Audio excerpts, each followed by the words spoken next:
विश्वकर्मा के पुत्र महाबली विश्वरूप हुए।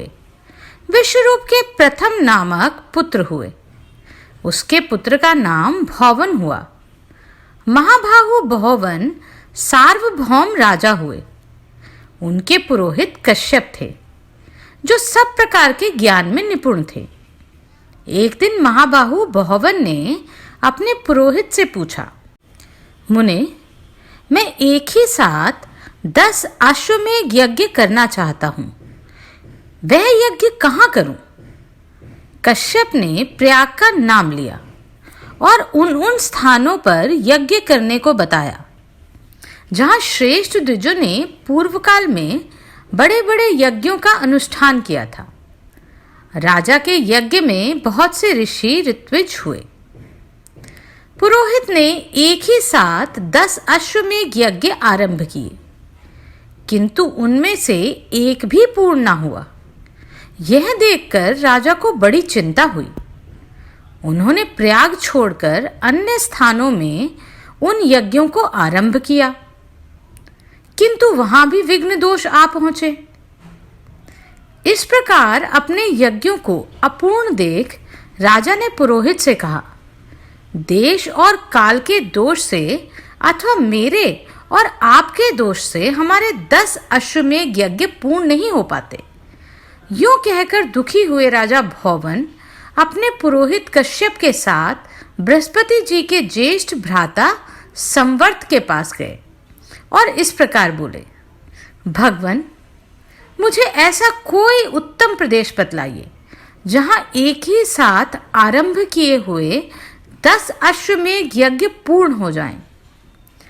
तब मुनि श्रेष्ठ संवर्त ने कुछ काल तक ध्यान करके महाराजा भौवन से कहा, ब्रह्मा जी के पास जाओ, वे ही उत्तम प्रदेश बताएंगे।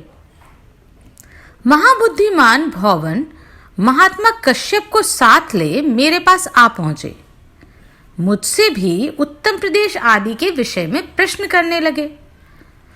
उस समय मैंने भौवन और कश्यप से कहा, राजेंद्र, तुम गोदावरी के तट पर जाओ, वही यज्ञ के लिए पुण्यवान प्रदेश है। वेदों के पारगामी विद्वान ये महर्षि कश्यप ही श्रेष्ठ गुरु हैं। इनकी कृपा और गौतमी गंगा के प्रसाद से एक ही अश्वमेध से अथवा वहां स्नान करने मात्र से तुम्हारे 10 अश्वमेध यज्ञ सिद्ध हो जाएंगे। यह सुनकर राजा भौवन कश्यप जी के साथ गौतमी के तट पर आए और वहां अश्वमेध यज्ञ की दीक्षा ग्रहण की।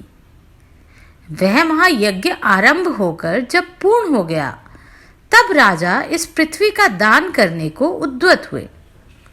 उसी समय आकाशवाणी हुई, राजन, तुमने पुरोहित कश्यप जी को पर्वत, वन और कानूनों सहित पृथ्वी देने की कामना करके सब कुछ दान कर दिया। अब भूमि दान की अभिलाषा छोड़कर अन्न दान करो, वह महान फल देने वाला है। तीनों लोकों में अन्नदान के समान दूसरा पुण्य कार्य कोई भी नहीं है। विशेषतः गंगा जी के तट पर श्रद्धा के साथ किए हुए अन्नदान की महिमा अकथनीय है। तुमने जो प्रचुर दक्षिणा से युक्त यह अश्वमेध यज्ञ किया, इससे तुम कृतार्थ हो गए। अब इस विषय में तुम्हें अन्यथा विचार नहीं करना चाहिए। तिल, गौ, धन, धान्य जो कुछ भी गोदावरी के तट पर दिया जाता है, वह सब अक्षय हो जाता है। यह सुनकर सम्राट भौवन ने ब्राह्मणों को बहुत सा अन्नदान किया। तब से वह तीर्थ दशाश्वमेधिक के नाम से विख्यात हुआ। वहां स्नान करने से 10 अश्वमेध यज्ञों का फल प्राप्त होता है। उससे आगे पैशाच तीर्थ है, जो ब्रह्मवादी महर्षियों द्वारा सम्मानित है। यह गोदावरी के दक्षिण तट पर स्थित है। अब मैं उसका स्वरूप बताता हूं, सुनो। मुनिश्रेष्ठ नारद, ब्रह्मगिरी के पार्श्व भाग में अंजन नाम से प्रसिद्ध एक पर्वत है। वहां एक सुंदर अप्सरा शाप भ्रष्ट होकर उत्पन्न हुई। उसका नाम अंजना था। उसके सब अंग बहुत सुंदर थे, किंतु मुंह वानरी का था। केसरी नामक श्रेष्ठ वानर अंजना के पति थे। केसरी की एक दूसरी भी स्त्री थी जिसका नाम अद्रिका था।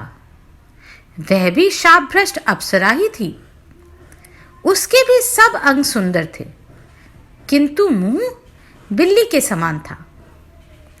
अद्रिका भी अंजन पर्वत पर ही रहती थी। एक समय केसरी दक्षिण समुद्र के तट पर गए थे। इसी बीच महर्षि अगस्त्य अंजन पर्वत पर आए। अंजना और अद्रिका दोनों ने महर्षि का यथोचित पूजन किया। इससे प्रसन्न होकर महर्षि ने कहा, तुम दोनों वर मांगो। वे बोली, मुनीश्वर, हमें ऐसे पुत्र दीजिए जो सबसे बलवान, श्रेष्ठ और सब लोगों का उपकार करने वाले हों। तथास्तु कहकर मुनिश्रेष्ठ अगस्त्य दक्षिण दिशा में चले गए। कुछ काल के बाद अंजना ने वायु के अंश से हनुमान जी को जन्म दिया और अद्रिका के गर्भ से नृत्रि के अंश से पिशाचों का राजा अद्रि उत्पन्न हुआ। इसके बाद उन दोनों स्त्रियों ने उक्त देवताओं से कहा, हमें मुनि के वरदान से पुत्र तो प्राप्त हुए, किंतु इंद्र के शाप से हमारा मुख कुरूप होने के कारण सारा शरीर ही विकृत हो गया है।